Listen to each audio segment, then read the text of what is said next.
Bismillahirrahmanirrahim. Assalamualaikum warahmatullahi wabarakatuh. Alhamdulillah, wassalatu wassalamu ala Rasulillah sallallahu alaihi wasallam wa ala alihi wa sahbihi wa mawalah.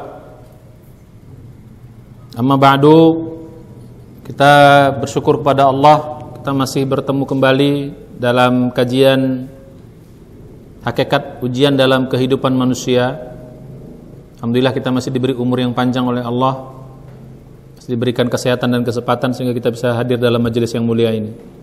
Mudah-mudahan Allah terus panjangkan umur kita, ya, Allah beri kesehatan dan kesempatan kepada kita dalam amal soleh, dan juga Allah tetap berikan iman dan Islam kepada kita hingga akhir hayat kita, sehingga saat kita nanti dipanggil, kita semua mudah-mudahan dipanggil dalam keadaan husnul khatimah. Amin ya rabbal alamin. Salawat dan salam mari kita sampaikan kepada junjungan kita semua Nabi besar Muhammad sallallahu alaihi wasallam, dan juga kepada keluarga beliau, para sahabatnya, hingga umat yang setia mengikuti jejak langkahnya hingga akhir zaman. Mudah-mudahan kita semua tetap istiqomah mengikuti sunnah beliau semaksimal yang kita bisa. Mudah-mudahan di hari kiamat kita tergolong umat Nabi yang akan diberi syafaat oleh Nabi atas izin Allah, dan mudah-mudahan kita semua bisa bahagia masuk dalam surganya Allah beserta keluarga kita. Amin ya rabbal alamin. Alhamdulillah, sekarang kita masuk kajian kita episode yang ke-10. Ya. Kajian kita pada kesempatan kali ini, bagi pemirsa yang baru bergabung, silahkan lihat episode-episode sebelumnya. Ya, kita masuk kepada episode jenis-jenis ujian, dan masuk pada jenis ujian yang pertama, yaitu ujian susah atau ujian musibah, ujian kesulitan. Karena kita sudah bahas berbagai macam model dari ujian musibah ini. Sakitlah, miskinkah, kurang harta, ya, cacat, atau kena bencana, ya, orang tua meninggal, keluarga meninggal, ya, dan lain sebagainya. Dan Allah memberikan solusinya kita bagi model-model musibah seperti ini, ya. Ujian model begini tidak ada jalan lain kecuali kita disuruh solusinya apa? Bersabar.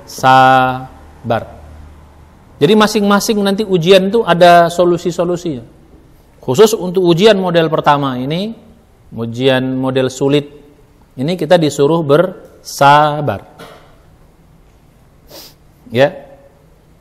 Makanya bagi orang yang bersabar, Allah mengatakan dalam Al-Quran yang sudah kita bahas pada waktu sebelumnya, surat 2 ayat 155, 156, 157, kita disuruh bergembiralah, wabasyiris sabirin. Suruh gembira kita akan janji Allah. Ya. Dan juga bagi orang yang lulus, siapa yang bersabar berarti lulus. Tidak sabar ya tidak lulus. Ya gitu. Walaupun nanti nilai lulusnya ya bertingkat-tingkat, ada mungkin nilai lulusnya ya macam-macam. Kalau full ya nilainya sangat tinggi. Terutama nanti sabar itu pada pukulan pertama.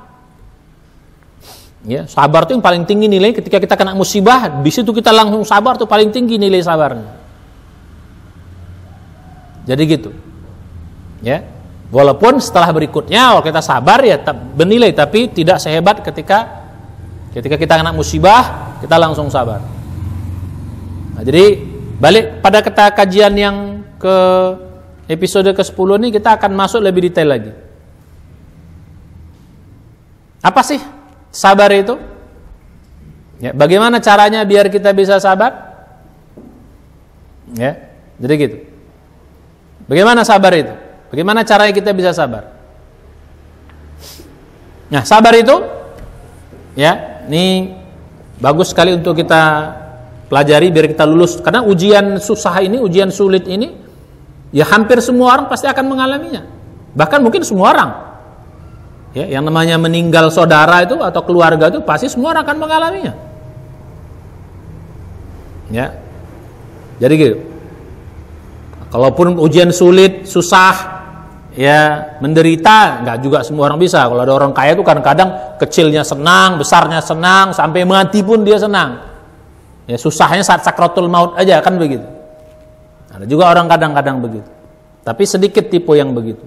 Rata-rata semua orang akan pasti mengalami ujian-ujian kesulitan. Kesulitan. Kalau tidak sulit dalam mencari makan, sulit dalam keluarga. Tidak sulit dia dalam ini, sulit dalam tempat-tempat yang lain.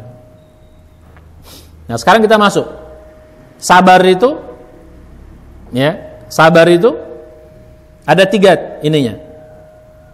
Ya, bahasa kitanya ada 3 komponennya. Komponen pertama sabar itu adalah ridho. Ridho itu artinya menerima apa yang Allah berikan sama kita. Jadi kalau konteksnya musibah ini kita ridho. Jadi orang yang sabar itu yang pertama tuh harus ridho dulu. Begitu kita kena musibah, kita mengatakan dalam hati kita, itulah maksud kalimat innalillahi itu, ya kita ridho. Ya Allah, ya kami ini hamba Engkau, ya Allah, kami ridho atas takdir yang Kau berikan kepada kami. Jadi gitu. Kita ridho. Jadi kita menerima. Ridho itu artinya menerima. Bahasa Indonesianya ridho itu rela. Menerima takdir yang Allah berikan kepada kita. Tentu saja takdir yang buruk ini atau takdir yang sulit ini. Takdir musibah ini. Ya Allah, kami ridho. Itu dulu pertama untuk menjadi orang sabar. Tidak mungkin orang bisa sabar kalau dia nggak ridho. Nggak mungkin. Ya.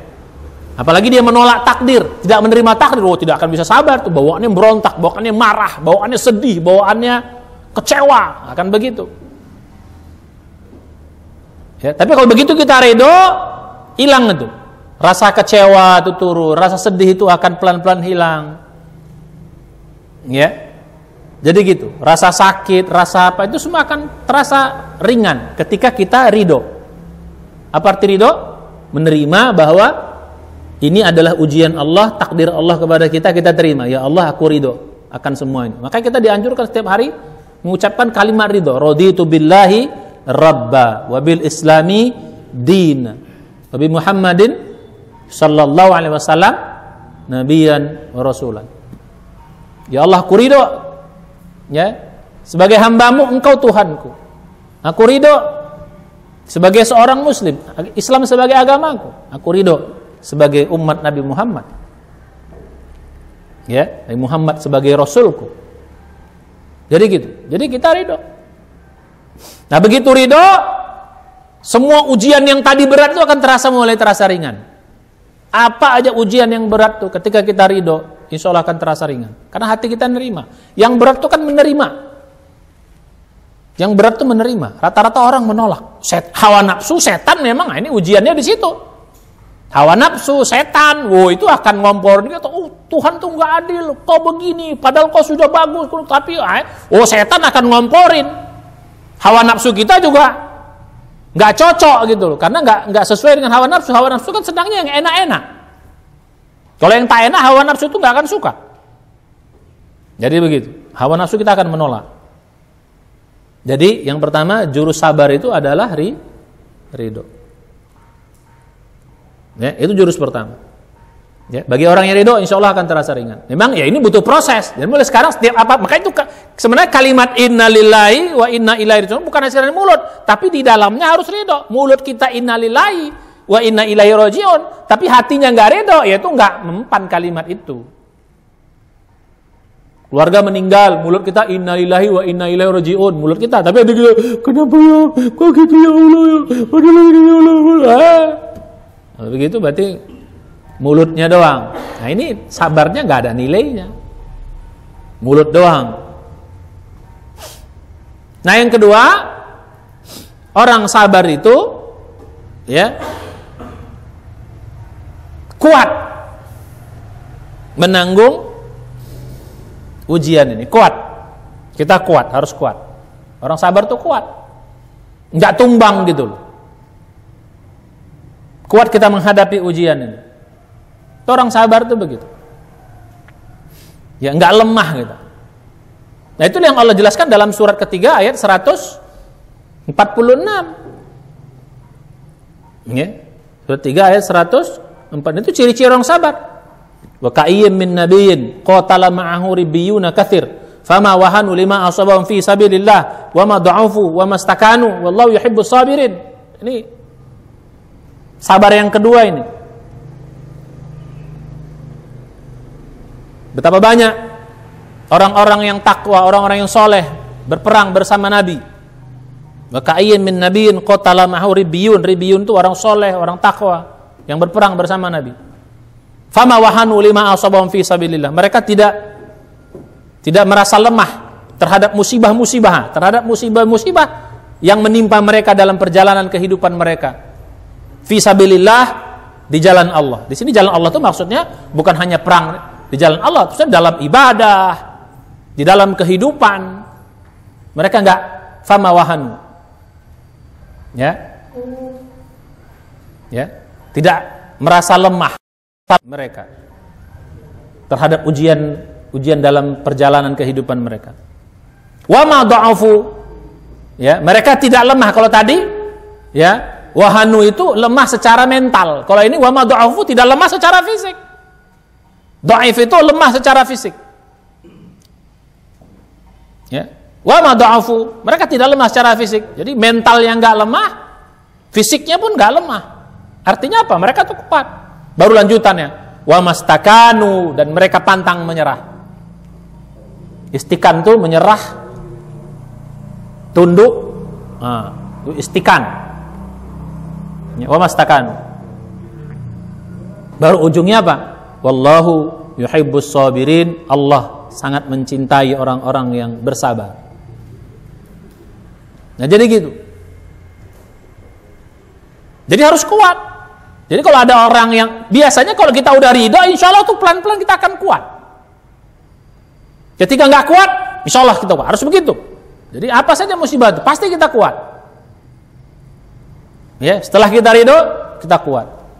Makanya kalau ada orang yang kena musibah terus tumbang, ya, jatuh, termasuk kuat itu ya tidak berlama-lama dalam bersedih, tidak lama-lama nangis. Ya nangis boleh, tapi ya nangis sewajarnya. Ya, tidak meraung, tidak meratap. Ada orang meraung-raung, meratap kehilangan yang dicintai. Itu berarti tidak kuat. Ya, tidak kuat. Itu berarti mengapa tidak kuat? Ya, bisa jadi dia belum menerima musibah itu. Ya Allah, makanya pertama itu menerimanya, ridho. Ya Allah, aku terima, ini bagian dari takdirmu atas diriku. Kuat. Ya. Kalau nggak kuatkan. Prinsip kan gitu kan. Kurang kuat, insya Allah bisa ya Allah. Ku kuat ya Allah. Nanti kita ajarkan tekniknya. Ini kan baru teorinya. Tekniknya bagaimana biar bisa ridho, bagaimana biar bisa kuat tuh nanti ada tekniknya. Ada caranya. Jadi gitu. Ya, baik kuat mental maupun kuat fisik. Sakit, ada orang sakit, ya dia tetap fisik kuat, nggak banyak ngeluh gitu loh. Nah, termasuk kuatnya tidak banyak ngeluh. Kenapa begini ya Allah? Ya sakit oke, sekali-sekali ngerang, itu boleh. Boleh. Tapi kok mengeluh itu kan berarti apa? Mengucapkan dengan nada apa namanya? Nada kecewa, nada apa tidak. Orang Islam, orang beriman jangan jauh dari yang demikian. Itu bukan termasuk orang yang sabar. Orang sabar itu tidak kuat, tidak mengeluh. Yang mengerang sakit itu biasa, tapi tidak mengeluh. Apalagi sampai apa namanya? Meratap-ratap, apalagi sampai menyumpah, ya Tuhan, kenapa kau bikin aku gini Tuhan? Kejamnya kau teganya, gitu. Enggak, kuat. Itu sabar yang kedua.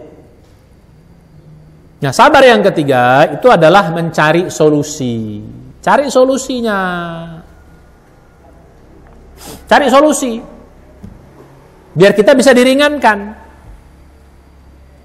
Gitu. Apa solusi dari? Makanya kalau kita kena musibah sakit, cari solusinya. Solusi sakit apa? Setelah kita ridho dan kuat, apa solusi sakit? Ya berobat. Berobat pelan. Tentu saja berobat dengan cara yang halal. Solusi berobat. Berobat itu bagian dari solusi. Kalau kita miskin, ikhlas dulu, ridho dulu, kuat kita dalam kekurangan itu, ya, tidak kita ngeluh dalam kekurangan itu, tidak kita ngeluh dalam kemiskinan itu. Gitu ya, cari solusi. Solusi miskin apa? Solusi miskin apa? Ya kerja, cari uang, berusaha. Gitu loh. Itu bagian dari solusi. Kalau kalian masih anak-anak, solusinya apa? Ya belajar. Kalau kita kurang ilmu, solusinya apa? Ya belajar, cari ilmu. Cari solusi. Jadi gitu. Kalau sakit berobat, kalau miskin kerja, berusaha. Ya.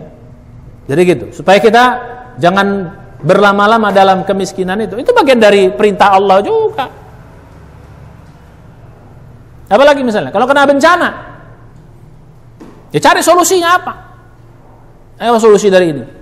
Kalau bencana itu, musibah itu karena kesalahan, berarti solusinya apa? Perbaiki kesalahan. Kalau kita sakitnya gara-gara kesalahan kita, di samping kita cari obat, ya kita juga perbaiki kesalahan. Apa kesalahan kita? Kalau sakit mungkin selama ini makannya jorok, kurang bergizi, makannya banyak makan sampah, banyak makan yang berlemak, makan yang kurang bergizi, ya akhirnya ya jadi sakit. Terlalu banyak makan yang berlemak atau bahkan macam-macam lah, itu kan ya belajarlah kesehatan kita. Ya akhirnya jadi stroke, gula darah tinggi, diabetes. Ya berarti gula, ya perbaiki, jangan kurangi makan gula kita, kurangi konsumsi gula kita. Jadi cari solusinya. Jadi orang sabar tuh orang yang mencari solusi. Gitu loh, cari solusi. Insya Allah nanti Allah akan berikan jalannya. Setidak-tidaknya kalau kita cari solusi kan kita pasrah sama Allah, kita jadi lebih tenang karena kita udah cari solusi. Kalau kita nggak cari solusi nanti kita jadi loh kok gini. Kalau cari solusi kan tiba-tiba walaupun belum dapat solusinya, minimal hati kita sudah berusaha. La yukallifullah nafsan illa usaha. Allah tidak beri beban semaksimal yang bisa kita usahakan. Jadi 3 ini sabar. Jadi kalau kita bisa 3 ini, insya Allah kita bisa sabar. Satu apa tadi? Ridho.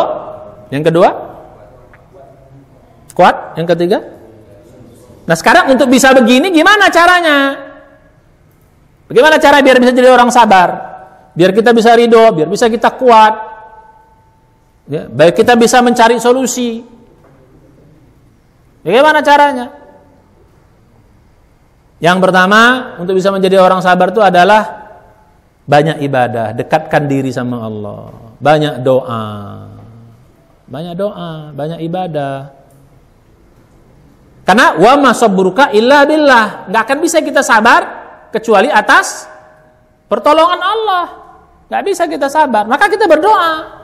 Bukan hanya sekedar doa, tapi dekatkan diri kita dengan supaya apa? Supaya nanti Allah tolong kita. Karena tidak bisa kita sabar tanpa pertolongan Allah. Makanya kadang-kadang musibah yang Allah berikan itu juga bisa jadi bentuknya apa? Teguran supaya kita makin dekat gitu loh. Jadi selama ini kita jauh dari Allah, sehingga Allah tegur kita. Makanya solusinya apa? Begitu kena musibah, dekatkan diri kita sama Allah. Banyak berdoa. Nanti Allah akan mudahkan itu. Wa ma sabruka illa billah, kata Allah. Tidak bisa kita sabar kecuali atas pertolongan. Maka kita selalu berdoa supaya diberikan kesabaran. Ya, doanya apa? Rabbana afrigh alaina sabran wa tsabbit aqdamana wansurna 'alal qaumil kafirin. Lihat surat 2 ayat 250 atau 251. Coba cek. Rabbana afrigh alaina sabran. Ya Allah, curahkan kepada kami kesabaran. Wa tsabbit aqdamana, tetapkan kaki kami atau posisi kami, kedudukan kami. Wansurna 'alal qaumil kafirin, tolonglah kami dari menghadapi orang-orang kafir. Jadi kita berdoa. Itu hanya berdoa, tapi dekatkan diri kita sama Allah. Dengan begitu kita mendekatkan diri kita sama Allah, tidak ada pertolongan. Makanya dalam Al-Qur'an dikatakan wasta'inu bis-sabri was-shalah. Minta tolong sama Allah dengan sabar dan salat. Jadi salat ini bagian dari supaya kita mudah sabar. Lihat surat 2 ayat 45 dan surat 2 ayat 153. Ya ayyuhalladzina amanu ista'inu bis-sabri was-shalah. Minta tolong sama Allah dengan sabar dan salat. Jadi ke salat itu maksudnya apa? Dalam arti umum. Salat doanya di situ, dekatkan dirimu di situ. Jadi makin dekat kita kepada Allah, makin mendekat kita, nanti Allah kasih solusi-solusinya. Allah mudahkan kita menghadapi ujian itu.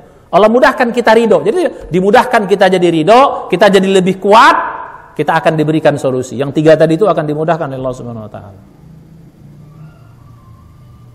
Jadi berdoa kepada Allah Subhanahu wa ta'ala. Yang kedua, bagaimana biar bisa sabar? Yang tadi tiga nih, selalu prasangka baik sama Allah. Ya Allah,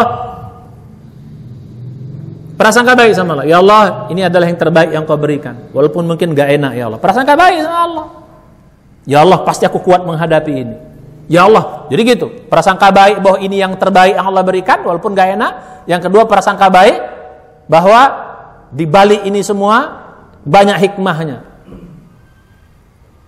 Yang ketiga, prasangka baik bahwa kita bisa menghadapi ini dengan baik. Kita pasti lulus. Jadi prasangka baik itu yang buat kita jadi kuat, karena orang yang prasangka baik itu akan mudah ridho. Oh, ini terbaik buat aku, ya akan mudah ridhonya. Pasti di balik ini banyak hikmahnya, jadi akan mudah kita nerimanya. Biasanya orang nggak nerima itu gara-gara apa? Karena dia prasangkanya buruk, jadi dia nggak nerima. Dia merasa ini nggak ada hikmahnya, nggak ada kebaikannya, akhirnya dia nggak nerima. Orang yang prasangka buruk pasti jangan, tapi orang prasangka baik pasti akan mudah menerima. Ya jangankan kita, Nabi, lihat pelajaran Nabi Musa dan Nabi Khidir. Ketika Nabi Musa berguru kepada Nabi Khidir, lihat dalam surah Al-Kahfi. Ketika mereka, makanya kata Nabi Khidir kepada Nabi Musa ketika belajar itu apa? Nggak kuat kau sama aku, nggak sabar kau. Kenapa? Karena itu kata-kata sabar. Innaka lan tastati' ma'iya sabra. Nggak kuat kau berguru sama aku, kata apa? Kata Nabi Khidir. Karena kau nggak akan sabar, gitu loh. Kenapa dibilang nggak sabar? Karena Nabi Musa selalu berpikir akal yang nampak, nggak melihat hikmah di balik kejadian-kejadian itu. Tapi kalau kita tahu hikmah di balik kejadian itu, bahwa itu baik yang Allah berikan, pasti kita akan mudah sabar, mudah ridho. Dan itu terjadi kepada Nabi Musa. Ketika pertama kali mereka naik kapal, udah naik kapal gratis, kapalnya kapal orang miskin, terus kapalnya dibolongin pula lagi sama Nabi Khidir. Protes, nggak sabar siapa? Nabi Musa. Kenapa Nabi Musa nggak sabar? Karena dia prasangka buruk. Oh, ini kok dibolongin, udah numpang gratis, ini orang miskin. Nah, kan karena dia nggak tahu hikmahnya, gitu loh, nggak tahu hikmahnya. Tapi Nabi Khidir tahu hikmahnya, nggak ada masalah. Bahkan si tukang si tukang kapal pun nggak ada masalah, kan dia tahu dia akan menyelamatkan. Jadi kalau kita tahu hikmahnya, akan mudah kita sabar. Terakhir hikmahnya ternyata apa? Di ujungnya, kalau nggak dibolongi, maka kapal itu akan dirampas oleh perampok-perampok di laut sana. Selamat kan? Oh iya ya. Jadi begitu dijelaskan sama Nabi Khidir akan hikmahnya, baru oh iya. Apa kata Nabi Khidir? Ya. Jadi gitu. Fa ammas safinatu fa kanat limasakina ya'maluna fil bahr. Wa kana wara'ahum malikun ya'khudhu kulla safinatin ghasba. Jadi gitu. Jadi akan setiap kapal yang baik akan diambil oleh penguasa-penguasa yang zalim, perompak-perompak itu. Jadi menyelamatkan. Jadi kalau kita tahu hikmahnya, kita akan sabar. Begitu juga yang peristiwa yang kedua, anak kecil dibunuh sama siapa? Nabi Khidir. Protes Nabi Musa. Kenapa protes? Nggak sabar. Kan aku bilang nggak sabar engkau. Nggak sabar. Gara-gara apa? Nggak tahu hikmahnya. Protes. Jadi kalau kita tahu hikmah di balik sesuatu, prasangka baik, kita akan mudah sabar. Jadi makanya yang kedua, biar bisa sabar, setelah ibadah itu nomor satu dulu. Yang kedua, prasangka baik. Ya Allah, ini yang terbaik yang kau berikan. Banyak hikmah di balik ini ya Allah. Dan aku sanggup untuk menghadapinya. Jadi begitu. Jadi orang nggak bisa sabar, kenapa? Itu aja tingkat apa? Nabi Musa. Itu pelajaran bagi kita, jangan dibalas. Oh, Nabi aja nggak sabar, gimana kita? Jangan kayak gitu. Ya, ini menjelaskan jadi pelajaran bagi kita. Jadi kalau mau sabar, prasangka baik, banyak hikmah di balik peristiwa-peristiwa yang mungkin secara kasat mata kita nampaknya nggak enak, nampaknya nggak bagus, tapi ternyata di balik itu banyak hikmah, banyak kebaikannya. Itu baru di dunia.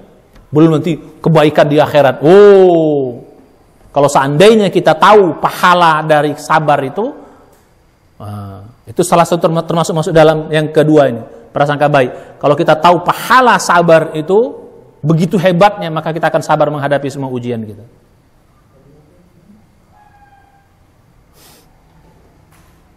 Termasuk hikmah sabar itu apa tadi? Yang saya katakan hikmah apa? Dapat pahala yang besar di akhirat sana. Ini yang mesti kita kembangkan. Jadi yang ketiga, supaya bisa sabar apa? Membayangkan pahala yang besar yang akan Allah berikan nanti di hari kiamat. Pasti kita bisa sabar. Pasti kita bisa sabar. Bayangkan pahala yang begitu besar. Jadi ibu-ibu di rumah yang nggak kuat ujian berat, bayangkan aja pahala yang begitu besar. Oh, akan dapat pahala, Masya Allah. Pahala sabar itu tanpa batas. Kata Allah dalam surat ke-39 ayat 10 itu, innama yuwaffas sabiruna ajrahum bighairi hisab. Pahala sabar itu bighairi hisab, tanpa batas. Sampai dibilang tanpa batas, saking besarnya. Kadang-kadang pahala sholat kita nggak banyak, pahala sedekah kita nggak banyak, mungkin kurang ikhlas. Sholat kita kurang banyak karena kurang khusyuk, ya, gitu. Haji kita mungkin juga kurang. Jadi banyak pahala amal kita kurang, tapi kita sabar, pahalanya Masya Allah. Jadi yang ketiga biar bisa sabar apa? Kalau tadi kan yang kedua prasangka baik terhadap hikmah di balik itu yang ada. Tapi yang ketiga ini kembali ke akhirat, pahala yang besar yang Allah janjikan. Oh, itu akan bikin kita lebih sabar. Ya Allah, nggak apa-apa aku menderita di dunia ini, asal Kau berikan aku pahala yang besar di akhirat. Kau muliakan aku ya Allah. Kau angkat derajatku ya Allah. Kau masukkan aku ke dalam surgamu ya Allah. Makanya rata-rata dalam Al-Quran tuh orang masuk surga bima sobartum, bima sobaru, bima sobaro, karena sabarnya mereka, karena kesabaran mereka. Wa jazahum bima sobaru, jannatan wa hariro. Mereka masuk ke dalam surga bima sobaru, karena kesabaran mereka. Jannatan wa hariro, masuk dalam surga dan berpakaian sutra-sutra. Ya demikian. Jadi yang ketiga biar bisa sabar, lihat di akhirat. Jadi nggak apa-apa, kan kita hidup sebentar kok. Cuman berapa sih? Berapa lama? Kalau saya bilang tadi, yang susah dari kecil sampai meninggal paling 70 tahun sabarnya dia. Meninggal dalam keadaan itu, habis itu dia akan bahagia di sana. Jadi bayangkan saja, ibu-ibu yang nggak tahan di rumah misalnya, suami kawin lagi, itu bagian dari susah itu loh. Nggak usah minta cerai bu, nggak usah minta cerai, rugi. Ya, sabar saja, ikhlas saja, insya Allah. Ya, mati paling berapa lagi, tapi akan bahagia di sana. Jadi gitu, bayangkan aja pahala yang besar di akhirat. Itu bikin kita jadi sabar. Karena mau apa lagi?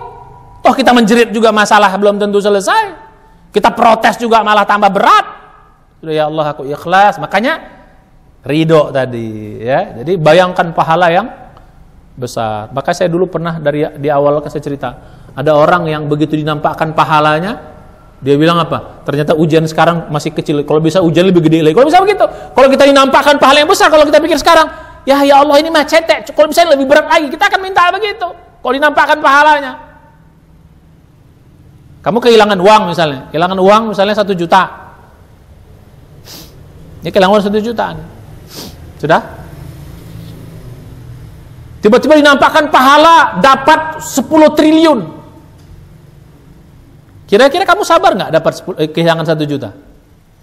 Dinampakkan pahalanya. Kecil banget, kok cuma 1 juta ya, kok bisa kehilangan 50 juta ya, lebih nanti, wah kan begitu. Jadi kalau pahala itu dinampakkan yang gaib itu, kita bilang ujian ini cetek. Makanya sengaja dibikin yang gaib, biar hanya orang-orang yakin yang bisa. Nah jadi yang ketiga biar bisa sabar itu apa?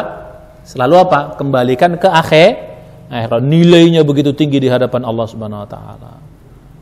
Ya, karena toh hidup juga Nah, kalau bisa kita lakukan ini, insya Allah kita bisa sabar. Nah, yang terakhir, yang keempat, ya kalau sabar, tadi kaitan dengan solusi, ya bertanyalah kita, cari ilmunya. Untuk bisa cari solusi, cari ilmunya. Ya kalau kita sakit, bertanya apa obat ini? Tanya dokter, Pak dokter, saya sakitnya ini, apa obatnya Pak dokter? Ya tanya gitu loh. Cari ilmunya, tanya sama orang yang paham. Kita bisnis rugi terus, tanya sama ahli bisnis. Jadi gitu. Ya, jadi yang keempat sebagai tambahan, bertanya kita, cari ilmunya untuk mencari solusi tadi. Ya, Ustaz, kalau saya siap gini, kalau saya kalau naik mobil kok nabrak terus gitu kan, tanya sama orang ahli mobil. Ya gimana nggak nabrak terus, orang mobilnya remnya blong misalnya gitu kan.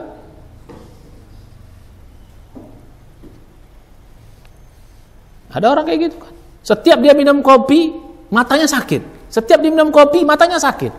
Setiap dia minum kopi, matanya sakit. Ya, gitu. Bertanya sama dokter juga bingung. Ya, kok bisa gitu, Pak? Ada hubungan mas? Setiap minum kopi matanya sakit, setiap minum kopi matanya sakit. Bertanya sama dokter juga bingung. Nah, akhirnya bertanya dia sama orang yang ahli hikmah. Kata orang ahli mesin, coba gimana cara kau minum kopi? Kopi ya? Nah, dia bikin kopi, taruhnya gula, taruh kacoknya, ada selesai, bisa diminum ya. Kenalah apa tadi sendok tadi ke mata, gitu kan? Ya iyalah, setiap kau minum kopi sakit orang. Ada apa? Sendoknya yang kena matanya. Ya makanya dokter nggak tahu kan, dokter karena berpikir sakit apa tiap minum kopi sakit mata. Tapi orang ahli yang apa tahu dia, oh ya coba tunjukkan sama gimana kau cara minum kopi. Rupanya caranya yang salah gitu loh. Benar kan dengan cerita begitu? Ya, tanya sama dokter. Ya walaupun jago dokternya, bingung dokternya karena dia menggunakan ilmu dokternya nggak nyambung. Kopi dengan sakit mata, tapi orang yang lebih jago lagi, ternyata ini ya, itu anekdot ya. Kira-kira tanya sama ahli ya. Kadang-kadang ada orang lebih ahli lagi. Nah kalau kita jalankan, insya Allah kita akan bisa menjadi orang yang sabar dan kita akan bisa lulus semua ujian-ujian yang sulit, semua ujian-ujian musibah, semua ujian-ujian yang sifatnya istilah bahasa kitanya ke penderitaan. Nah orang seperti insya Allah pasti akan lulus. Kalau lulus di dunia kita akan bahagia, hati kita tenang, ya kita nggak akan stres menghadapi ujian itu. Di akhirat kita akan dimuliakan, kita akan dimasukkan dalam surga. Itulah maksud ayat tadi apa? Ulaika alaihim shalawatun min rabbihim wa rahmah. Mereka akan selalu dapat penghormatan tertinggi dari Tuhan mereka, dan mereka akan dicintai oleh Allah. Nanti akan dimasuk dalam surga dan mereka akan senantiasa bertambah iman. Dan bukan hanya itu, kita akan selalu ditolong. Jadi kalau orang yang tadi ya ibadahnya bagus, doanya banyak, terus prasangka baik, terus yang ketiga kembalikan kepada hari akhirat pahala, itu Allah akan tolong nanti. Kita menghadapi ujian itu, Allah akan tolong. Ya, kenapa ujung ayat yang kita bahas surat 2 ayat 153, innallaha ma'as sabirin. Allah bersama orang-orang yang sabar. Arti Allah bersama orang sabar itu apa? Pertolongannya, bimbingannya ditolong, kasihkan solusi. Ya, ditolong kita ringan, enggak terasa berat lagi. Mudah kita menghadapi dengan lapang dada.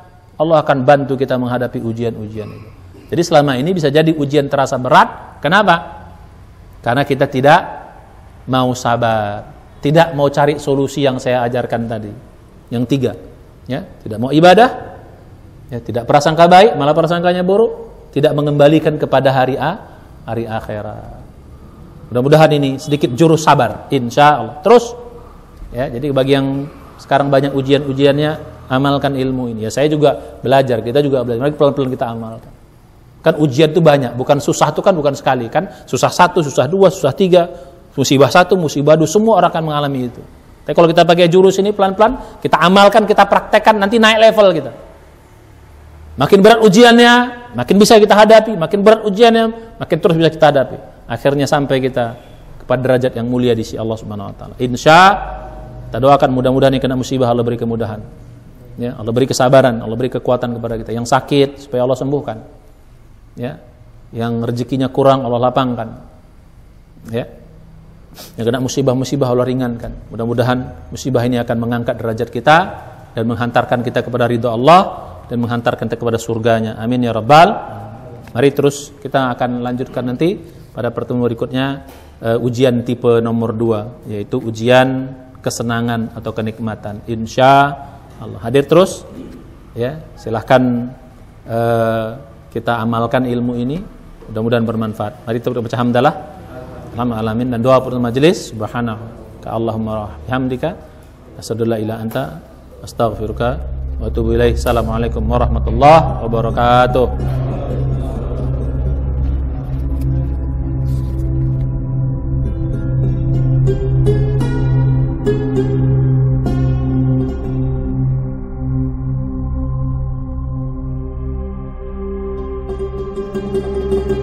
Thank you.